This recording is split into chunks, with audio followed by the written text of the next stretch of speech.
Hello, Bellalago residents. As I stated before, I was going to go and hopefully educate or inform some of the people that may not know. Not everybody's young. Some people are old. It's harder to get on the computer. But I want you to focus here on the large screen. And I want you on your browser. Your browser is this up here where you put information. So if I open up a new page right now, this will be the browser. You see this space here? See, okay? See here? That's the browser. That's where you put the website. So I already did that for you, and this is the link that I want you to write down. community.dwellinglive.com/login.aspx?t=true. If you need to pause the video, please do. The information is right here. This is going to take you to the dwelling live. Again, some of the issues that we are having is that sometimes there may be a glitch. I know it's true. Whoever created this may not think so, but I experienced it myself. But for the most part, it's pretty good. So I'm going to show you how you do it. So you log in. Okay. Let me go down. Okay. Password saved. If you don't have the login information, then you may want to call your board and set it up. But for now, we're going to log in. Okay. I was doing another video before and I had a glitch myself, which was weird. So there is glitches sometimes, but for most part it works. So you see here, I added some people and I'm showing you, not so you know, because I played off the joke here. I created a pass and I'm going to show you. You can add your vendors down here. See, you can remove them, add. But the guests, which is the most part, you can add guests temporarily, permanent, a party, or restricted. You can restrict the time and hours, but for now we're going to add a guest, which I already did, but we're going to do it again for demonstration purposes only. So here we go. Add guests. Okay, you see here, you can put temporary, permanent guest, or party attendee. Okay, and I'm going to add, for example, my wife, Angie Manso.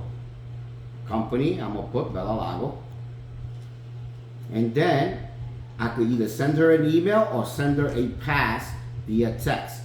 Obviously, if you pick via text, you need to know the phone numbers. Sometimes the phone numbers may not work, or you may not have it. It could be one like an Uber driver. You may not have their phone number, so you try their email, and that's what the problem I think a lot of people's been having, because how are you going to send them a QR code if you don't have their phone number? You're just adding them as a guest, and it creates issues, or the email may be incorrect, or whatever the case may be. So there's a lot of human error, and as well, since we have a new staff in security, they also are creating errors as well, as I saw. Now, for this demonstration purposes, I'm going to put Angie's Manso's phone number, which is public anyway, right? 999-6278. Okay? And I'm going to put here notes to the attendees. Oops. 407. You see how the number left already? That was a glitch right there. 999. What was it? 6278. Okay. And I'm going to put a note for the attendee. And I'm going to put, please let in the caramel beautiful lady. And I'm just kidding, guys, but I'm just making, but you can make some notations and let them know as well. Here you will put the dates. You see here? Put the date, you will save it. And then it's going to prompt you to another page. You scroll down to the other page. You see, it asks you to validate whether everything is correct, and you will send. That's the entry code. Okay? And usually within a couple of seconds, see, I'm waiting right now, a couple of seconds, you will receive it. Sometimes it could be a minute, sometimes it could be 5 minutes, and I think that is the problem. Especially if you call in at the last minute, some of the guests may be there already waiting and they don't have access. But this is why we also need to go to Plan B. Look, I'm still waiting, and I'm waiting to get that entry code.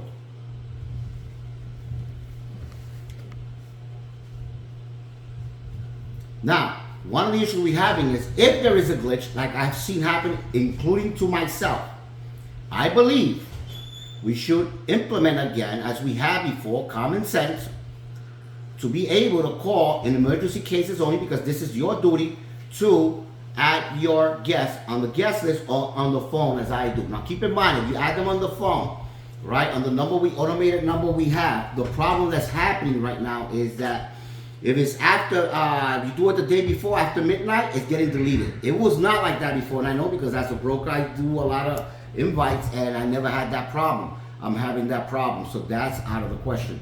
So you do the dwelling life, and I guess they want to force you to use it. But here I am, I'm still waiting and waiting. Okay, there you go. Okay, I just got it at 7:32. So you can see sometimes it takes a little while. Sometimes it takes a little longer, depending on your service and depending on their service. There could be a glitch in the system, and I seen it themselves. So what I want to convey to you, that's how you grant them access. That's how you get them access, okay? A QR code is going to be sent to them, and they can scan the code. However, again, I've had experience that the QR code is not sent on time, or they see the QR code and they don't acknowledge it. And I know because I personally have called at the time when I was able to call, and there wasn't even allowing me, my guests, giving them my name, there was allowing them in, and that's what the problem is, that our guests, and our guests was honestly, they were being disrespected. And I say disrespect because they were being rude to them, and I know because I experienced, I heard it over the phone myself to a couple of my guests, including realtors, and I heard how condescending it was, including, oh, you either go back around holding their ID, you go back around, or we will call the cops on you and trespass you. All right, I heard it myself, and I personally rushed over to the guard to have a conversation with a lady at the time, all right, who was there, and I was very respectful. I thank her for doing her job as I address her.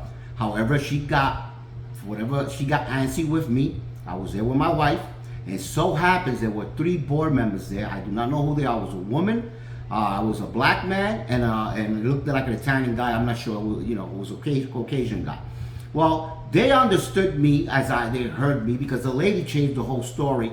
It changed the whole story. The point was that my client was being disrespected, right? It was a realtor, a professional, and she was not allowed, and she was threatened to the point that she didn't want to come no more to this community. I kid you not. And as I spoke to them, the gentleman, the man, I don't know who he is, okay? I found out later that he's one of the board of directors, and I still don't know his name. So I need to picture the face with the name. But that being stated, he was also being disrespectful, condescending, and he didn't want to listen. And he had the attitude like he's in charge. And obviously, I, as a licensed real estate broker, owner of Bellalago Brokerage, legally have license incorporated. That name is a long story. I'll not get to that because I had to sue many giants. The point was that I felt disrespected, and like I don't matter. Meanwhile, my client was getting in. I would say, look, all I want is don't disrespect my client. Do your security part. I understand. Disrespect my client. It was brushed over. He was wrong. I addressed some legal concerns that he had no knowledge of. Okay, because you may know security, you may not know Florida statutes. And obviously, I addressed it with supervisor security, and they agreed with me. And the other person was reprimanded. But 2 weeks later, we having the same issue. I think even over 2 weeks, which was just 2 days ago. And I was not the only one. It happened to a lot of realtors, and I mean realtors, I mean residing realtors, homeowners. And obviously because I have the name Bellalago legally incorporated and registered, people think that I'm related to the Bellalago community itself, right, or management, and they tend to call me a lot, or they value my opinion, or they value, they call me in high standard. And they call me, they ask me, realtors and homeowners. I'm a source of information. And then I have to comply or tell them exactly what I believe and how they should speak to the HOA. But this got out of hand, and this is where we are right now. I personally believe the person who set up this protocol, I'm expecting him to make a change, I hope. I don't see him as a bad person. I didn't know who it was, by the way. I sent an email blast because I thought this matter needed attention right away. I do know him, I wouldn't say personally, I know him online, and I know that he has good intentions. He's been working hard for the community for many years, as I know him from online. I never met him personally. However, I think maybe he became a little too, the power got to him. I don't see him as a bad person. I'm hoping he will reconsider.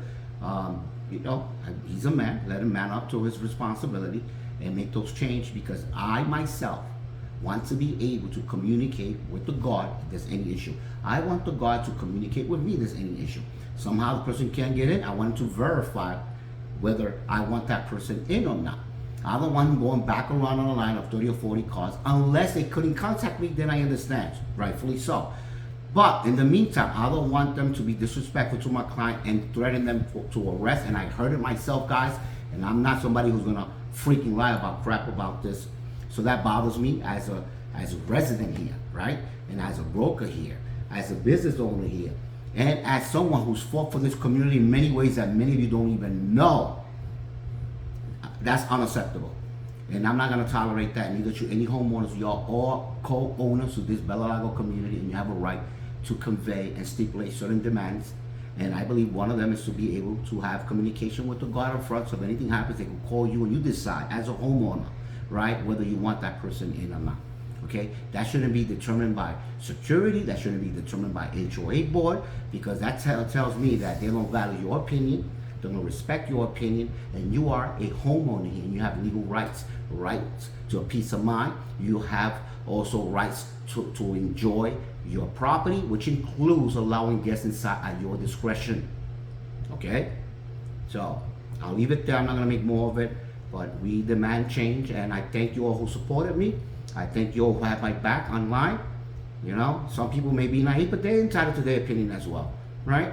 But this is why we need to change, and we need to bring this up to the HOA board, or HOA again, as well as Scott, because I don't think Scott is going to be that much longer in power. I know we're doing the transition and things he just did, I don't know for what, but you know, we need to go to all sources, and we need to go to those meetings and have our voices heard in numbers, so they see that we are the majority and not the minority, and we will get these changes implemented. Okay, there's no reason why you shouldn't be able to communicate with the security guard that you are paying for, right, coming out of your pocket on a monthly basis. That is your right. Thank you for watching. Please like, comment below. That's it.